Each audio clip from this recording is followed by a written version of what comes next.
Senior صحافی اور تجزیہ کار جاوید چودھری کے مطابق مجھے چند سال قبل وزیر اعظم ہاؤس کے ایک ڈرائیور سے ملاقات کا موقع ملا۔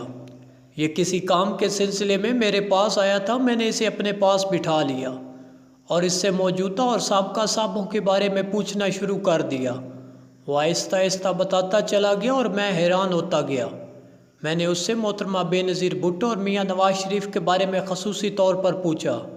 اس کا کہنا تھا محترمہ بے نظیر بھٹو بہت سخت خاتون تھی، لوگ ان سے بہت ڈرتے تھے۔ وہ درجنوں لوگوں کی موجودگی میں اپنے سٹاف کو جھڑک دیتی تھی۔ انہوں نے ایک بار اپنے پرنسپل سیکرٹری کو ایک قمیض دی اور میچنگ دوپٹے خریدنے کا حکم دیا۔ وہ بیچارہ اس معاملے میں کورا تھا۔ وہ 2-3 دوپٹے خرید لایا مگر محترمہ کو پسند نہ آئے، چنانچہ انہوں نے گاڑی میں میرے سامنے انہیں جھاڑ پلا دی۔ وہ ایئرپورٹ جاتے ہوئے راستے میں گاڑی رکوا کر ناپسندیدہ افسروں کو نیچے بھی اتار دیتی تھی۔ جبکہ میاں محمد نواز شریف ایک نرم انسان ہے، غصہ پی جاتے ہیں۔ میں نے میاں نواز شریف سے متعلق کوئی دلچسپ واقعہ سننے کی درخواست کی۔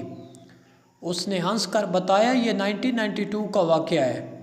سعید مہدی صاحب اس وقت راولپنڈی ڈویژن کے کمشنر تھے اور میاں نواز شریف وزیر اعظم اور محترمہ بے نظیر بھٹو اپوزیشن لیڈر تھی۔ بی بی ان دنوں میاں نواز شریف کے خلاف راولپنڈی اور اسلام آباد میں جلوس نکالتی تھی، لیے لانگ مارچ بھی کر دیتی تھی۔ میاں صاحب ان جلوسوں سے بہت تنگ تھے۔ محترمہ نے ایک دن راولپنڈی میں جلوس نکالنے کا اعلان کر دیا۔ میاں نواز شریف نے سعید مہدی کو حکم دیا، آپ بی بی کو روکیں گے۔ سعید مہدی نے پوری کوشش کی مگر بی بی انتظامیہ کو چکما دے کر راولپنڈی پہنچ گئی۔ انٹرنیشنل میڈیا بھی وہاں آ گیا اور اس نے بی بی کو بے تحاشا کوریج دی۔ میاں صاحب سعید مہدی صاحب سے ناراض ہو گئے۔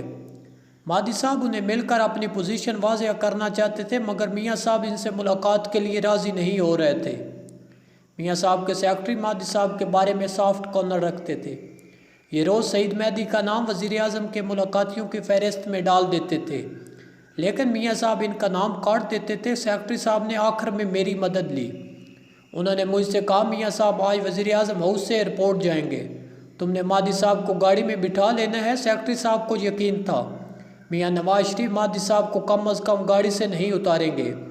پروگرام کے مطابق میاں صاحب گاڑی میں بیٹھے اور دوسرا دروازہ کھول کر سعید مہدی بھی اندر بیٹھ گئے۔ اگلی سیٹ پر سیکرٹری صاحب بیٹھ گئے۔ ہم پرائم منسٹر ہاؤس سے باہر نکل آئے۔ پروٹوکول کے مطابق وزیر اعظم اور صدر 24 منٹ میں ایئرپورٹ پہنچتے ہیں اور انہیں وقت پر پہنچانا میری ذمہ داری ہوتی ہے۔ سعید مہدی صاحب نے گفتگو شروع کر دی۔ میاں نواز شریف نے دوسری طرف منہ پھیر لیا مگر مہدی صاحب بولتے رہے۔ میاں نواز شریف کی عادت ہے، یہ جب غصے میں آتے ہیں تو ان کے کان سرخ ہو جاتے ہیں۔ میں بیک مرر میں دیکھ رہا تھا، میاں صاحب کے دونوں کان سرخ تھے۔ میں ڈر گیا۔ سیکرٹری صاحب کا رنگ بھی فاق تھا مگر سعید مہدی مسلسل بول رہے تھے۔ اس دوران میاں نواز شریف کی برداشت جواب دے گئی۔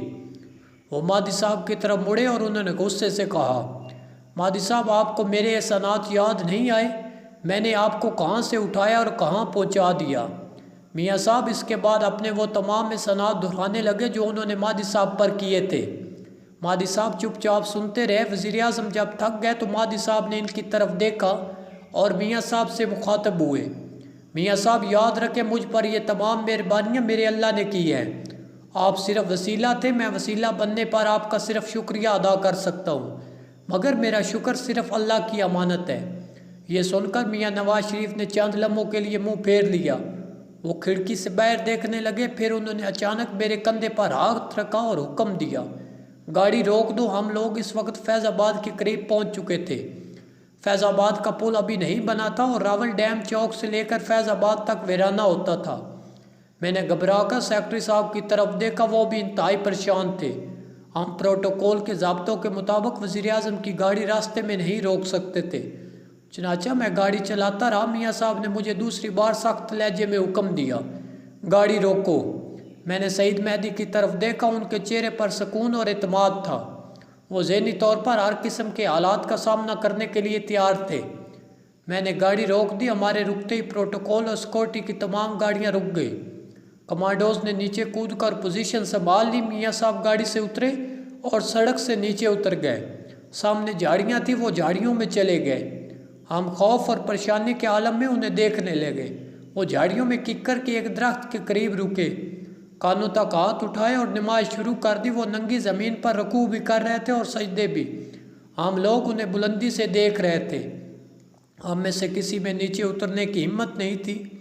وزیر اعظم نے 2 نفل پڑھے، دعا کی اور واپس آ گئے۔ ان کے کپڑے اور جوتے گندے ہو چکے تھے۔ ہمارا قافلہ چل پڑا۔